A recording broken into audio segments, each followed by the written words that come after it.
नमस्कार, मैं हरीश एक नवे अनुभव में आप सबका स्वागत करता हूं। आज इस अनुभव में मैं बात करने वाला हूं उत्तराखंड के एक ऐसे इंसान के बारे में जिसने पहाड़ों में पलायन होते हुए गांव को गोद लिया है और ठान ली है उसे स्मार्ट बनाने की। मैं बात कर रहा हूं उत्तराखंड राज्य के टिहरी डिस्ट्रिक्ट के घनसाली विधानसभा के छमियाला क्षेत्र के केमरियासोड़ गांव की, जहां पर एक युवक ने अपने सारे गांव को और एक पड़ोसी गांव को गोद लिया है और ठान ली है उसे स्मार्ट बनाने की। कुछ दिनों पहले जब मैं इस रास्ते से गुजर रहा था तो मेरी नजर इस गांव में पड़ी और मैंने देखा इस गांव में जितने भी घर थे सबका रंग एक है। मैंने जाना चाहा इसके पीछे की वजह कि क्या ये प्रतीक इस गांव की एकता का है या इसके पीछे दूसरी कोई वजह। तो वहां पर जब मैं स्थानीय लोगों से मिला, उन्होंने मुझे कहा कि इस गांव का एक ऐसा इंसान है, एक ऐसा महापुरुष है जिसने सुनार गांव और केमरियासोड़ को गोद लिया है और उनका मकसद है कि आने वाले टाइम पर ये दो गांव स्मार्ट विलेज बने और पर्यटन गांव बने। अब सबसे पहले हम बात ये करते हैं कि इन दो गांव में किन चीजों का विकास होने वाला है, किन चीजों पे ये शख्स ये इंसान काम करने वाला है, और उसके बाद बात करेंगे हम कि कौन है ये ऐसा शख्स जो पहाड़ के पूरे गांव को बदलना चाहता है। इन दो गांवों में लगभग 120 परिवार रहते हैं। 120 परिवारों का ये गांव लगभग पलायन कर चुका था। जब ये कुछ सालों पहले इस गांव में आए, इन्होंने देखा गांव में अच्छी भूमि है, अच्छे घर हैं, उसके बावजूद भी लोग पलायन कर रहे हैं। तो इन्होंने ठाने कि इस गांव को क्यों ना स्मार्ट विलेज बनाया जाए। यहाँ पर जो खेती होगी वो ऑर्गेनिक होगी, हॉस्पिटल्स होंगे इस गांव में, अच्छे स्कूल होंगे, सिंचाई की नहरें होंगी और इसके अलावा इस गांव को पूरी तरह से इंटरनेट से जोड़ा जाएगा। आने वाले कुछ सालों में ये गांव पूरी तरह से स्मार्ट विलेज बनकर तैयार होने वाला है। ये उत्तराखंड का मात्र एक ऐसा गांव होने वाला है जो स्मार्ट विलेज बनेगा। अब हम बात करते हैं कि कौन है ये शख्स, ये इंसान जिसने पहाड़ों में पलायन होते हुए गांव को स्मार्ट बनाने की ठानी है। ये जो शख्स है, ये जो महापुरुष है, इनका नाम है देव रतुड़ी। इनका जन्म केमरियासोड़ गाँव में हुआ। स्थानीय स्कूल में इनकी 10th तक शिक्षा हुई। उसके बाद आर्थिक स्थिति खराब होने के कारण इन्होंने स्कूल छोड़ी, पढ़ाई छोड़ी और दिल्ली चले गए। कुछ सालों जब इन्होंने दिल्ली में रहकर दूध डेयरी में काम किया और उसके साथ साथ मूवीज देखते थे। मार्शल आर्ट का इन्हें बहुत ज्यादा शौक था। मूवी ये ब्रूस ली की बहुत ज्यादा देखा करते थे। ये कुछ सालों के बाद मुंबई चले गए। वहां पर इन्होंने मार्शल आर्ट की ट्रेनिंग ली और साथ साथ में एक्टिंग में अपना सिक्का आजमाया। और एक दिन इन्हें जब फ्रंट में जाने का मौका मिला तो वहां पर ये एक्ट नहीं कर पाए और वहां पर इन्होंने ठान लिया कि मैं वापस दिल्ली जाता हूँ। जो मार्शल आर्ट्स इन्होंने सीखी थी उसका स्कूल दिल्ली में जाके खोला और वहां पर बच्चों को मार्शल आर्ट की ट्रेनिंग देने लग गए। कुछ सालों तक दिल्ली में लगातार इन्होंने मार्शल आर्ट की ट्रेनिंग दी बच्चों को।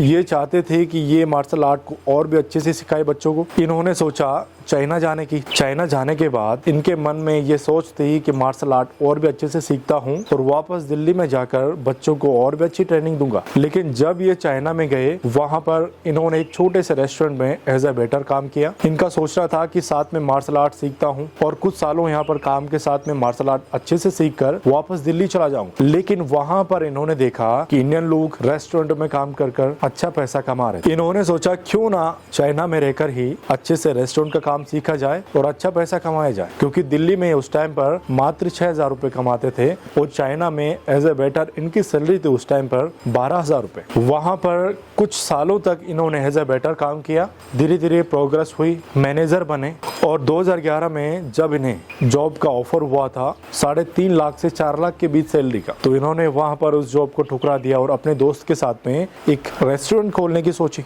जब इन्होंने पहला रेस्टोरेंट ओपन किया तो वहां पर ओपनिंग के दिन ही एक रिपोर्टर आए। रिपोर्टर के साथ ये बैठे। रिपोर्टर ने कहा कि आप मेरे साथ बैठकर खाना खाइए। इन्होंने कहा कि आज मंगलवार है, मैं खाना नहीं लेता। रिपोर्टर ने ये पूछना चाहा कि क्या वजह है कि आप मंगलवार के दिन खाना नहीं लेते हो। उन्होंने इसके पीछे की वजह हैरान कर देने वाली बताई। उन्होंने कहा कि मंगलवार के दिन मैं भोजन नहीं करता हूँ। इस दिन मेरे जो भोजन के पैसे बचते हैं मैं इसको चैरिटी करता हूँ, गरीबों में दान करता हूँ। तो जो रिपोर्टर था वहाँ पर उसने अगले दिन इस चीज को एक आर्टिकल में छाप दिया, पेपर में छाप दिया और अगले दिन ये न्यूज पूरे चाइना में वायरल होने लग गए। अगले दिन से इनके पास और भी न्यूज चैनल आने लग गए। धीरे धीरे ये चाइना के अंदर काफी पॉपुलर हो गए। धीरे धीरे इन्होंने एक के बाद एक इंडियन रेस्टोरेंट वहाँ पर खोले। इनका सोचना था इंडियन रेस्टोरेंट के पीछे मैं भारतीय संस्कृति को दिखाऊं, क्योंकि इन्हें शुरुआती दिनों में लगता था कि चाइना के लोग भारत के बारे में उतना अच्छा नहीं सोचते हैं, वहाँ की संस्कृति के बारे में या फिर विकास के बारे में। वो अपनी संस्कृति को अपने रेस्टोरेंट के जरिए भारतीय खान पान को चाइना में दिखाना चाहते थे। चाइना के लोगों को ये दिखाना चाहते थे कि इंडियन भी कोई कल्चर है और वहाँ पर भी कोई संस्कृति है। धीरे धीरे इनके रेस्टोरेंट बहुत अच्छे रन करने लग गए और आज के टाइम पर इनके पास टोटल 15 से 20 रेस्टोरेंटों की चैन है। और अच्छी बात यह है कि इन्होंने अपने गांव उत्तराखंड इंडिया से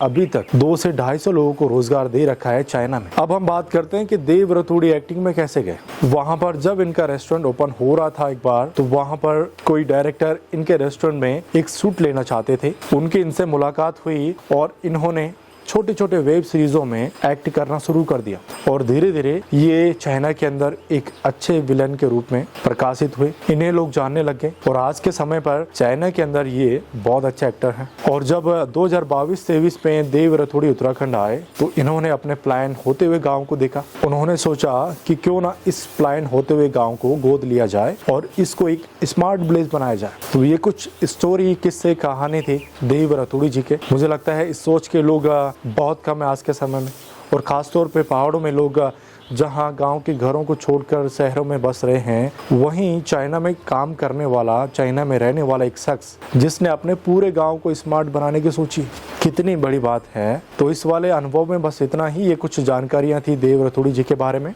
उम्मीद है आप सबको ये अनुभव पसंद आया हो तो ज़रूर लाइक, शेयर, चैनल सब्सक्राइब और जल्द मिलते हैं एक नए अनुभव के साथ। तब तक के लिए थैंक यू फॉर वॉचिंग। शुक्रिया चैनल सब्सक्राइब।